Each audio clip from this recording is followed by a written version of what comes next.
یہ سلوگن جو آج چلتا جا رہا ہے، یہ جانوروں سے بھی بدتر زندگی ہے. یہ میرا جسم میری مرضی.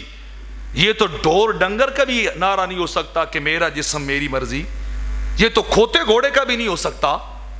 یہ تو کتے اور سور کا دعویٰ بھی نہیں ہو سکتا جو آج انسان اور عورتیں کرتی پھر رہی ہیں. کیا کوئی گدھا کر سکتا ہے میرا جسم میری مرضی مالک کی اجازت کے بغیر؟ جو کتا آپ نے اپنے دروازے پہ رکھا ہوتا ہے اسے 2 ٹکڑے ڈالتے ہیں، کیا وہ بھی کہتا ہے کہ میرا جسم میری مرضی؟ وہ بھی انسان کے دروازے بیٹھا رہتا ہے. جنہوں نے سور کے فارم بنا رکھے ہیں اور وہاں قید کر رکھے ہیں، کیا وہ اپنا جسم چھری پھروانا کوئی پسند کرتا ہے؟ کیا کوئی جو سور کو کھانے والے، پور کھانے والے، یہ تو سور کا نعرہ بھی نہیں ہے جو آج عورتیں اس شکل میں لگاتی پھر رہی ہیں. کہاں ہمیں رب نے اشرف المخلوقات بنایا تھا اور ہم اپنے آپ کو لے جا کہاں رہے ہیں؟ اوپر سے کلمہ بھی پڑھ رہے ہیں، اوپر سے اسلام کا نام بھی لے رہے ہیں، اور پھر عورتوں کے حقوق کی بات کر رہے ہیں. اولئک کالانعام بل ہم اضل.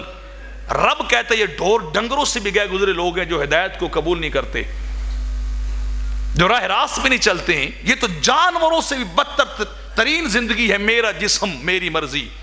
Please subscribe and don't forget to press the bell icon. Thanks.